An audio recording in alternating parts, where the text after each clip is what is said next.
When your own parents tell you you're a disappointment, it carves a hollow space inside you. But when their lawyer calls years later with something that changes everything, they don't expect the same girl to pick up the phone with a voice. They barely recognized, I'm not who I used to be. But let me tell you who I was, because that girl, she's the reason I'm everything now. And my name is Vanessa Ray, 32 years old, and I was born into a family that worshipped perfection like a religion. I didn't just break the rules, I refused to play their game. And for that, I was branded the disappointment. But you see, disappointment has a funny way of turning into legacy. I was the youngest of 3, and the only girl. My brothers were carbon copies of my father, ambitious, analytical, Ivy League bound. I, on the other hand, preferred watercolors over spreadsheets and emotions over logic. Every time I painted, they called it a phase. Every time I cried, they called it weakness. And every time I spoke up, they called it drama. But there was one name that stuck longer than the rest: disappointment. What they didn't know was that disappointment can grow teeth, and eventually, wings. I turned down a full ride to law school. My father didn't speak to me for 3 months. My mother called it my rebellion phase, as if I hadn't been silently rebelling since I learned how to dream. Instead, I rented a tiny apartment with peeling paint and too many roaches. I taught art to kids in a community center by day and painted in the kitchen by night. I made $300 a month from selling postcards on Etsy, but every envelope I mailed out felt like freedom sealed in paper. When my eldest brother married, I wasn't invited to the wedding. My mother claimed it was just a small affair. When my middle brother had a baby, I found out from a cousin's Facebook post. I remember sitting on my hardwood floor, eating instant noodles, watching their smiles and photos. I didn't cry. I just stared. Because sometimes absence doesn't hurt, it burns slow and quiet like embers, and it makes you wonder when the fire will finally catch. To AT27, I got my first art gallery show. Small, local, but mine. People came, strangers who connected with the storms I painted. One piece, a swirl of reds and grays, I named Unspoken Dinner Table, sold $4 $200. It felt like validation. Not from them, but from me. The girl they'd called soft. The girl who'd never be practical. She had made something real, and real was louder than perfect ever could be. My father had a heart attack when I was 29. They didn't call. I heard from a distant cousin 3 days later. By the time I showed up at the hospital, he was gone. My mother looked me in the eye like I was a stranger. He wouldn't have wanted you here, she said coldly. I walked out without saying a word. But part of me knew, if silence was the only language we ever spoke, then maybe I was fluent after all. Still, I had no idea that his silence hadn't been the last word. I was 32 when the call came. A polite man introduced himself as Michael Callahan, family estate attorney. I almost hung up, but then he said, "Your father left you something." I blinked. "You must be mistaken." He wasn't. He asked me to come in person. And what he showed me made my heart skip. Not money, not jewelry, but a letter. In my father's handwriting, and behind that letter, something even bigger. Something no one in the family saw coming. "Vanessa, I didn't understand you. Not when you were young. Not even as a man. I wanted to raise someone strong, but I never realized softness was a strength I didn't possess. I see it now. I saw your work once. It made me feel something I hadn't felt in years. I was ashamed to reach out, but I never stopped watching. And I never stopped being proud, even if I didn't know how to show it. This is yours. Because you were never a disappointment, you were the one I didn't deserve." He read it 3 times before the paper stopped shaking. The something my father left wasn't just words. It was a trust fund, one he'd set aside quietly, under my name when I turned 25. A fund that now held $3.20 million. He never told anyone. Not even my mother. Not my brothers. It had stipulations, meant only for my art and teaching work. He'd been watching, supporting, silently. And while he'd never spoken the words while alive, he left them in ink, and that ink bled into everything I thought I knew about him. When word got out, the family lost their minds. My mother called me for the first time in years. Her voice sounded thin. "That money should have gone to the boys," she said. I answered calmly. "He left it to the child he thought needed it most." My brothers tried to contest it. The letter and documents were airtight. I had no intention of gloating. But I also had no intention of stepping back into their shadows. For once, I stood where the light found me first, with the inheritance. I didn't move to Paris or buy a mansion. I opened an art center for girls who'd been called too emotional, too soft, too different.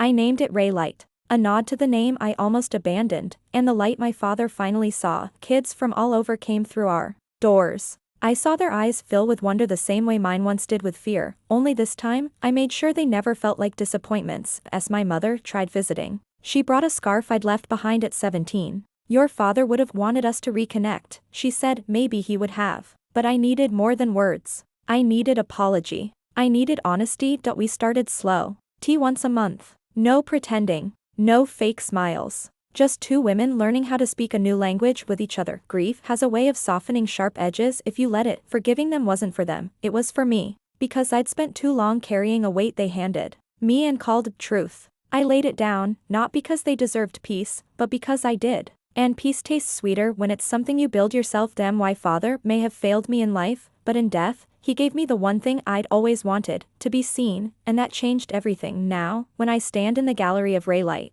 watching little girls create messy, marvelous art, I think of my kitchen floor and the tears I never cried. I think of a girl who wasn't invited to the wedding but still danced alone to her favorite song, and I think of a man who never said it out loud, but carved his apology into paper and legacy, because sometimes, the ones who called you a disappointment end up proving how wrong they were. With every brushstroke they funded, the gallery wasn't just art hanging on white walls, it was my declaration. Each painting screamed the words I never got to say, I mattered. I still do. And people listened, not with pity, but with awe. One rainy Thursday, a teenager named Alina stood staring at my piece titled Uninvited. Her eyes filled. She whispered, "This feels like me." I sat beside her, said nothing at first. We both stared at the brushstrokes, red slashes over empty chairs at a dining table. Then I finally said, "It was me too. Once." She reached for my hand. And I realized, maybe the point of pain isn't just survival, it's translation. Not a letter came from Matthew, my middle brother.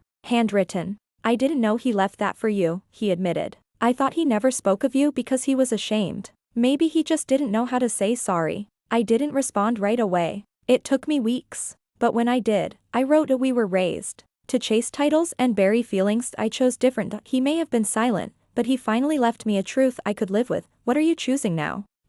He didn't write back. Not for a long time. But I knew the silence between us had changed. This time, it wasn't punishment, it was processing. One night, while locking up the center, I caught a glimpse of myself in the glass door. Hair tied back. Paint stains on my jeans. Tired eyes, but grounded postured. I remembered a 19-year-old me, walking out of my parents' house with a backpack and defiance. She looked so fragile back then, but God, she had backbone. I whispered, "You made it," to that version of me. In the reflection. And for the first time in years, I didn't flinch when I said it, because now, even the voice inside me believed it. Mom asked to host a dinner. Just her and me. I hesitated, but curiosity, maybe even the hunger to finally be seen, won out. The table was smaller than I remembered. No brothers. No father. Just her, 2 bowls of soup, and silence waiting to be filled. She looked older. Grayer. Less sharp around the eyes. "I was afraid of you," she finally said, "because you were everything I wasn't allowed to be." That landed harder than any insult ever had. "I don't want to fight anymore," I told her.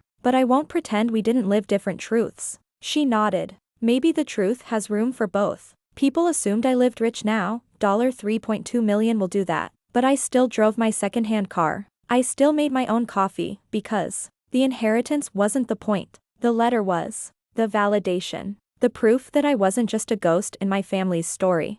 I poured most of the money into scholarships, therapy workshops, and traveling exhibits for young female artists. Not because I wanted to impress anyone, because I wanted to multiply the moment my father gave me turn one broken apology into 1,000 beginnings. One winter, Raylight was selected to host a traveling showcase, artists of resistance. Girls from shelters, immigrant homes, and foster systems all displayed their work. I watched a 9-year-old unveil a canvas filled with screaming pinks and violets. She called it louder than words. When the crowd clapped, her shoulders lifted, like someone had told her, "You exist. And we're glad." That's when I realized this was the real inheritance. Not money, not legacy, but impact. My father may have started it, but I had turned it into movement. Sometimes, old classmates or distant cousins message me, "Saw your feature in that art magazine," or "Didn't realize you were the Vanessa Ray." I smile at that, because they're right. The girl they knew, she's long gone. This woman wears her vulnerability like armor.